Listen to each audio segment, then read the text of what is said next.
The future of entertainment is dazzling and pluripotent and deeply engaging and highly exciting and profoundly interesting. I'm Kingdangerously. This is Future History. We're in a time vortex from the 2100s. We're looking back at the next 100 years. 3 things to say about entertainment of the future. One is that it fricks with time. There's a lot more timey-wimey stuff in future entertainment.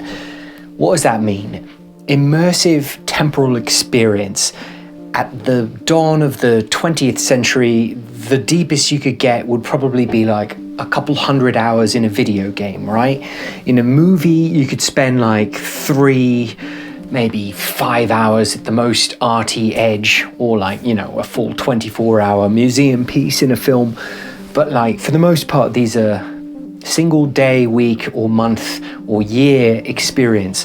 In the future, neuro inputs allow for the suspension of a classical interpretation of time, which opens up the possibility for temporal fields of art experience that vastly outstrip even human lifespans.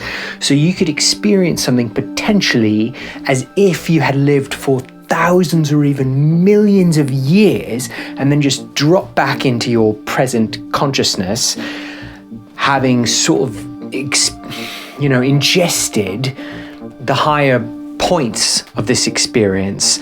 And the fact that that's all possible is sort of mind-blowing, because of course you didn't live for all that time. You went into sort of like a suspended consciousness state, but you don't have to experience it for anything like the length of time that it feels like you're experiencing it for, which is kind of critically significant.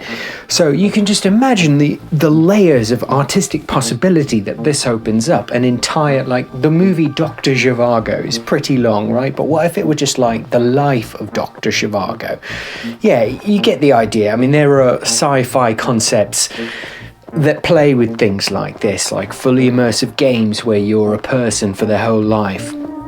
And you can bet that things like that are going to happen, but there are also even bigger versions that take you all the way through human history or biological history, or just through time and spacescapes that are imagined on a far vaster scale than anything any human in the early 2000s has been able to experience. And partially this is the result of our increased ability in the 2100s to tinker with the ticker and just kind of like get into the brain and suspend a sensation of time. So you could like press on one nodule of the brain and make it feel like hours have passed, when in fact it's just nanoseconds. But it also has to do with the expansion of consciousness writ large. So if your mind is bigger than just like a head case, if it's servers all over the galaxy, you can experience a sensation of the passing of time that's far grander in scope, even if those servers are just, one block on the moon that's running at like 10 or 100 times the density and complexity of a standard human brain.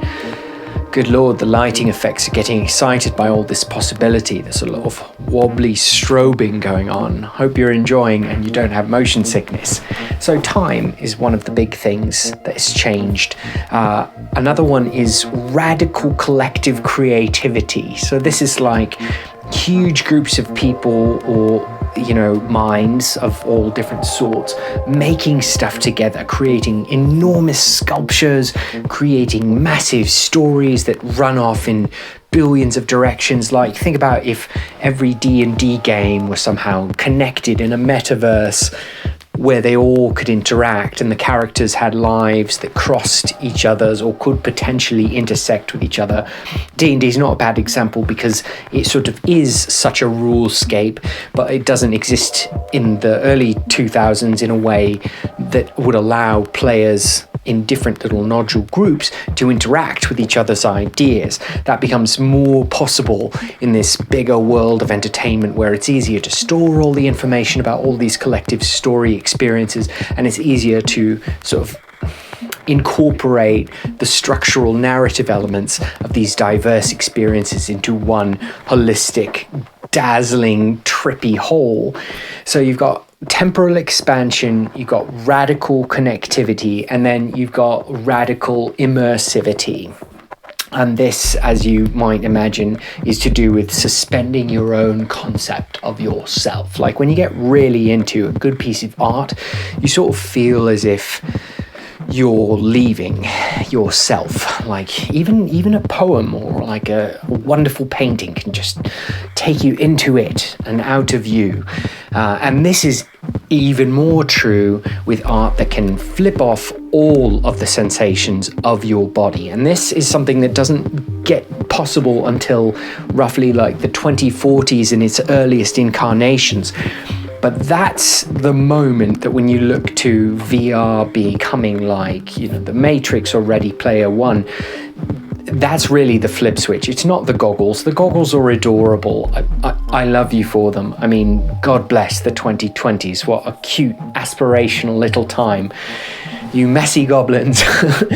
But in the 2100s and even in the 2050s and beginning sort of in the 2040s, you can flip off the input sensors in the brain manually. So you can like send a swarm of nanobots in there, turn off all the receptors related to the non-physically critical bits of your body. So you're not going to turn off your heart and lungs, but you can turn off all the sensey stuff like the sight and the hearing and the proprioception and proprioception, I believe, is the appropriate way of expressing the sense of where your body is in space, but also your skin, stuff like that. So imagine, a sensory deprivation tank, but then filled with something else instead. So now your video game experience really can be as if you actually are there. And this, of course, you can predict is the beginning of a fork for many consciousnesses, which just prefer this alternate reality. And sculpting your own existence in these matrices becomes quite commonplace, and we'll talk about that loads on its own because that's a big phenomenon. But just from an entertainment perspective, I'm sure you can imagine the possibilities that open up when you take all of your personal sensation out of the art you're experiencing and just interface with it directly. And that opens up the possibility for full emotional art, like artists sculpting the exact feelings that you're going to experience. So like a wave of emotion rushing through you, not just evoked by an image or an idea, but actually as part of the artistic experience.